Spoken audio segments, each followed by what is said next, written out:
Everybody, and welcome to another week for HackerCast, brought to you by White Hat Security. My name is Jeremiah Grossman, and I am the founder of White Hat Security. And as always, I'm accompanied by Robert R. Snake Hansen out of Austin. Hello. And we got Matt, who has not been with us the last couple of weeks because he's been traveling across Europe having a good time. But Matt, what were you doing in Europe? 'Cause I think it was kind of interesting stuff. That might take the full episode length, what I was doing in Europe. But AppSec EU for Amsterdam. We were speaking there, which was really cool. Then we went to Krakow, Poland. We got invited by the local OWASP chapter, stole a room at this conference called Confidence, which is usually like a malware reversing. They have like a qualifying DEF CON CTF going on, so not usually the high-level web app type conference, but OWASP stole a room, so we went there. That was really, really cool. And then I hopped on a train because I had a few days to kill and went from Krakow to London for InfoSec Europe and talked about the stats report and stuff there, and which is basically Europe's RSA. For those of you unfamiliar, it's like identical to RSA. I had never been, so I was like, oh wow, this is carbon copy. Right on. So AppSec is worldwide. Awesome. Yeah. All right, so let's jump into this week's HackerCast. We had to dump a whole ton of stories of this week. It seems every week there's just a whole lot of stories out there on web security and application security and privacy and all kinds of stuff. So it seems we're in the era of SSL these days, and there's a new site out there, something called Pulse. It's on pulse.cio.gov.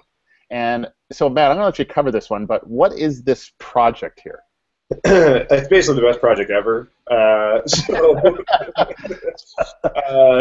So what this project that we're looking at is doing, and I'm so glad you guys let me cover this because I just have a big stupid smile on my face. It's basically running SSL Labs testing on every .gov site it can get its hands on, all these .gov domains. And then it's just keeping a very pretty and easily sortable list of how all of these sites are doing when it comes to SSL. And surprise, surprise, they're not doing very well at all. So this is like a Shodan version, but this is like Shodan, but for SSL interrogation or something. Much, much simpler, right? Yeah, kind of, right? It's just, okay, let's, a whole lot less information, right? Let's just take every domain that we can that has some .gov on it, and then stick it in this. It's basically a spreadsheet.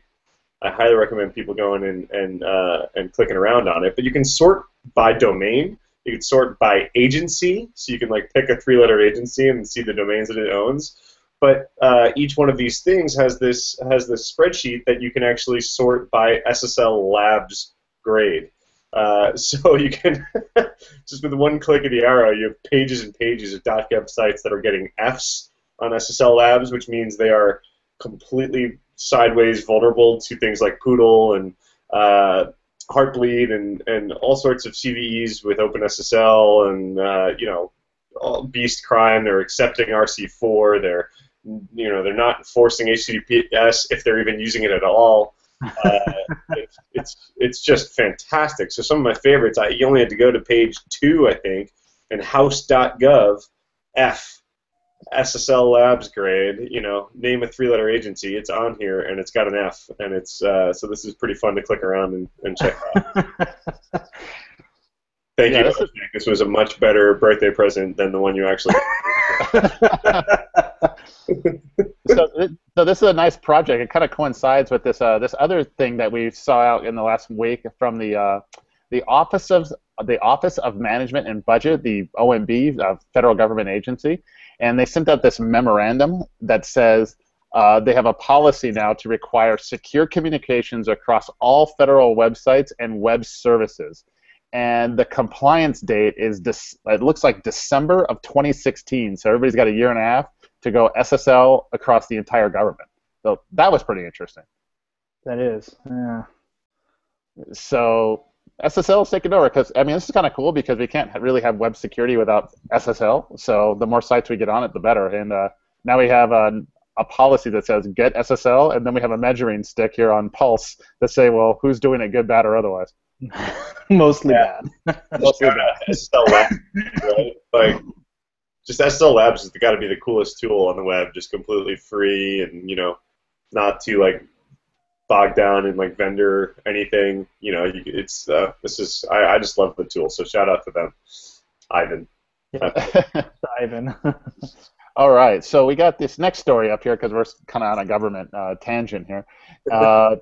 Big story last week was Chinese hackers breach federal government's personnel office, which is sort of like the government's human resources division, I guess.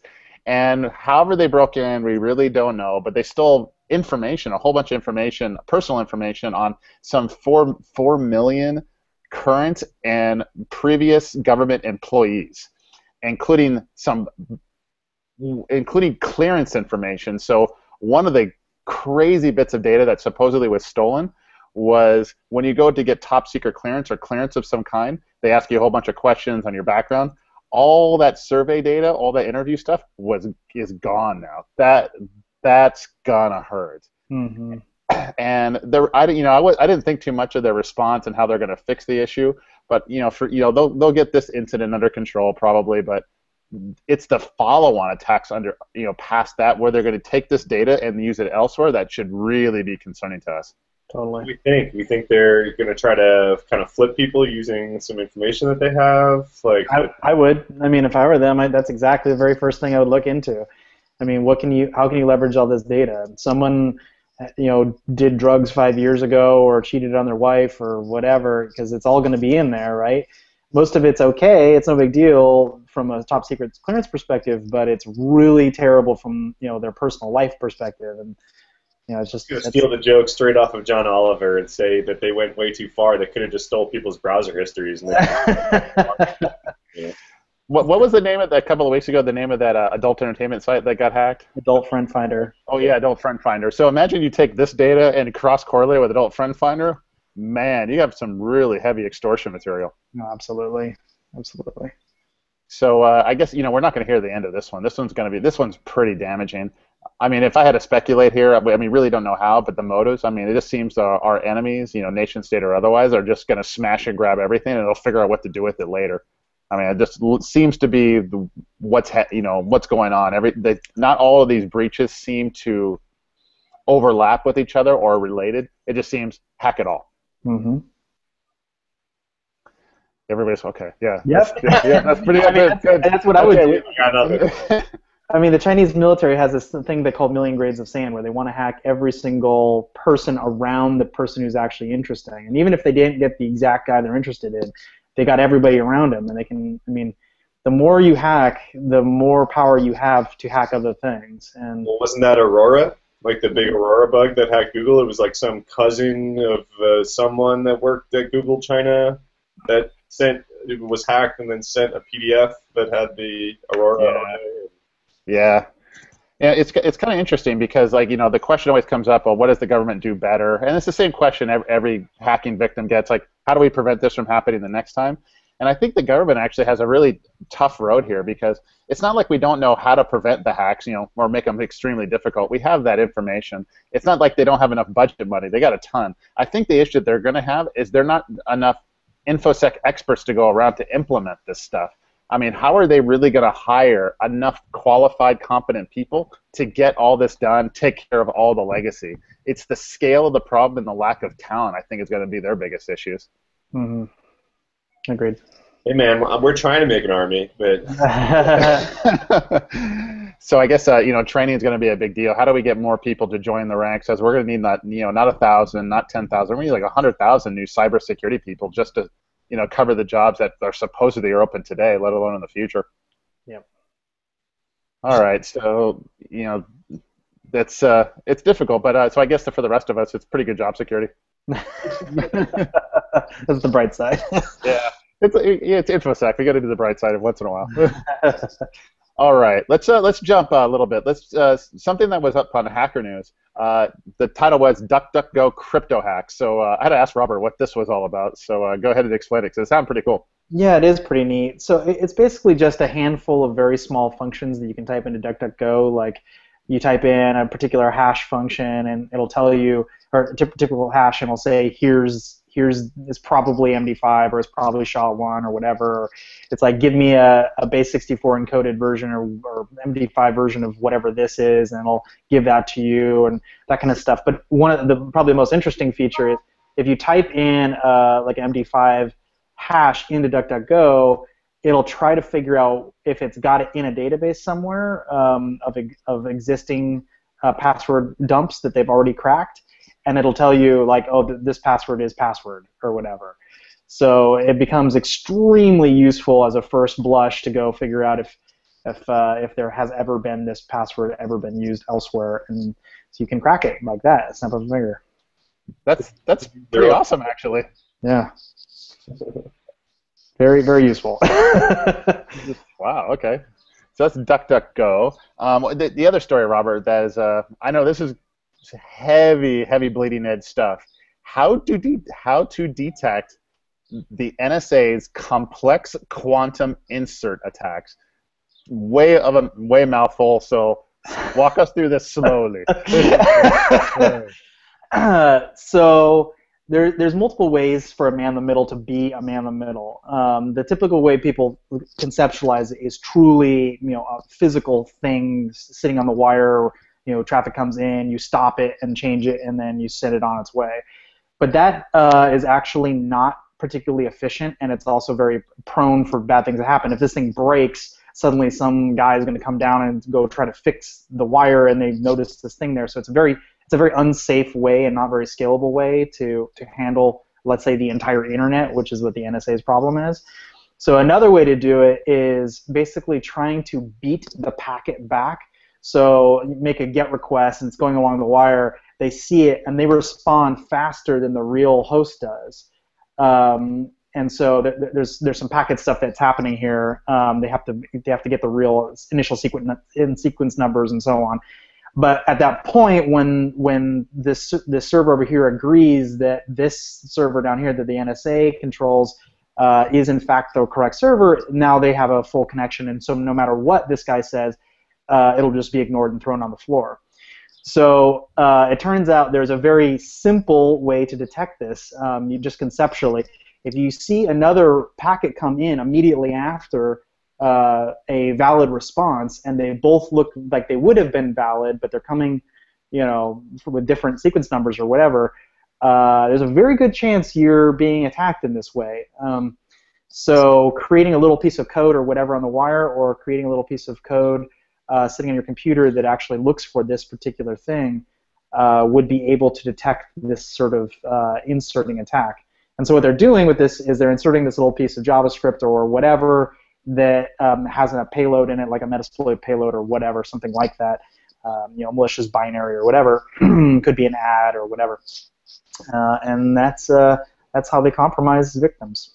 Can as I theorize this attack, can the NSA defeat that sort of detection by sending like a reset packet to the original intended target, so it snaps that connection, so the response never comes in, or can they block the response packet, or? They could block it, but that again requires they're a physical man-in-the-middle as opposed to logical man-in-the-middle.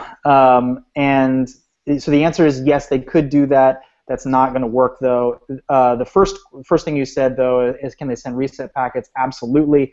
But then they send a fin packet, and so it would just shift the problem to different types of packets. So no, there's no really good defense against this that doesn't require a true man-in-the-middle. Huh. Very interesting. So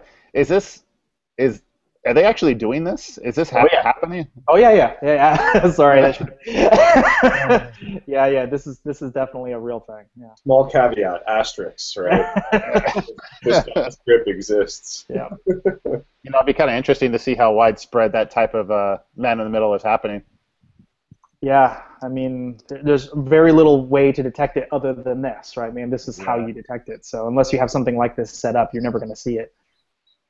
So the last story we got coming up here, it's one near and dear to our heart, and actually everybody in InfoSec, everybody in tech. It's ad blocking. So the story here, the way it kicks off here, and I saw it on Twitter. I thought there was a great phrase on Twitter is ad blocking is the new AV, because that's how people normally get viruses these days, is right through the advertising networks. Anyway, so during an investor call, Google CEO Larry Page, he was asked whether or not Google was worried about ad blocking. I just found the question was fascinating because apparently ad blocking has gotten so common that it's at least making the investors nervous and asking Google what they think. And I thought Larry Page's response was kind of telling on how they think.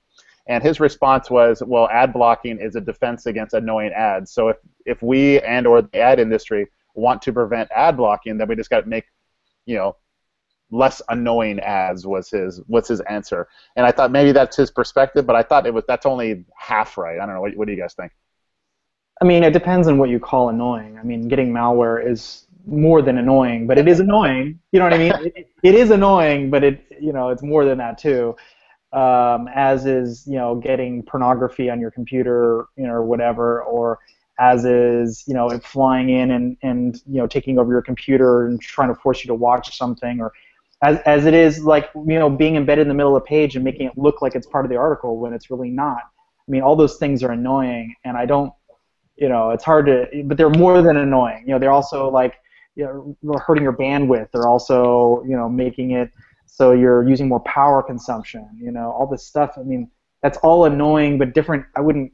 Yeah, that's not really the word I would use. It's not like, oh, this pop-up. It's like, oh man, I gotta do something. It's like I'm on international data, and holy crap, what did you just load into my browser? And I'm trying to read a news article, or I have to click next how many times in order to read this whole freaking article because you want page views? Like, that's not annoying. That's costing me money. Like. Yeah. Especially at work. I mean, you don't want your employees tracked at work, or maybe your children. Like, it's more than just annoying, and that's why I thought the answer was kind of revealing. That the ad blocking has a few years ago was 40 million people are using it. Today, with the latest data, is 200 million users, which is about 10% of the internet and climbing.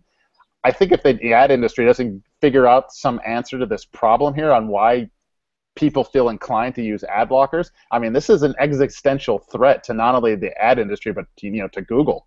Mm-hmm. And there's recent legislation, or not legislation, what am I saying? A couple of cases, I think 4 or 5 or something in Germany that just went through that basically say that ad blocking, changing your own computer, whatever, totally okay. And so regardless of the fact that you're stealing money from the advertiser or stealing money from the publisher or whatever, German courts don't agree, and you're allowed to do whatever you want, which means that it's going to be very hard for them to create like a sort of holier than thou, like this is illegal or whatever. I think this is just kind of the way things are going.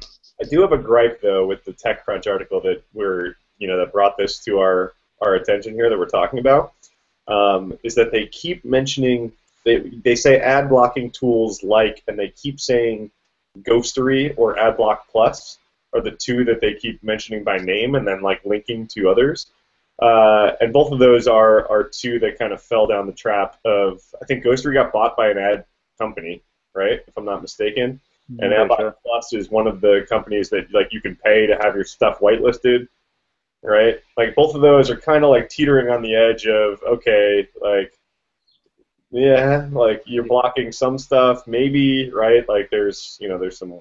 At the very least, it looks like there's conflict of interest, and certainly not comprehensive in their blocking. So there's other tools like uBlock and AdBlock on Chrome. So there's alternatives out there. And what do you guys think of the percentage of those that are in InfoSec, that use ad blockers? How high do you guys think it is?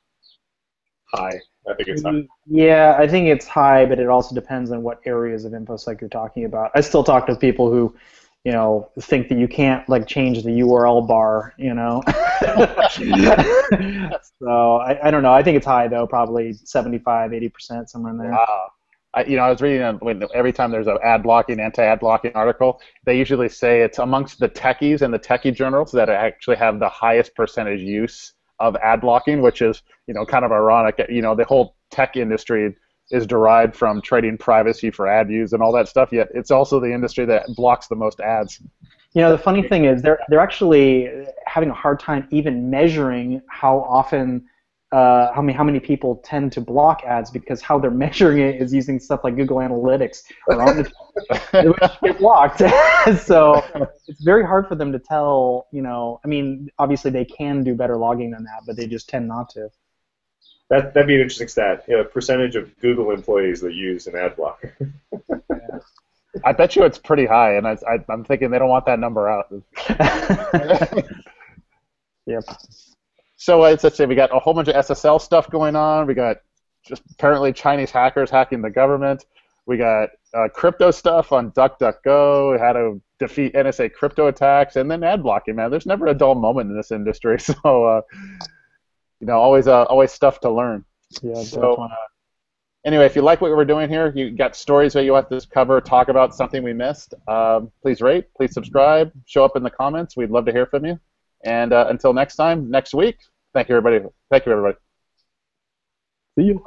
Bye now.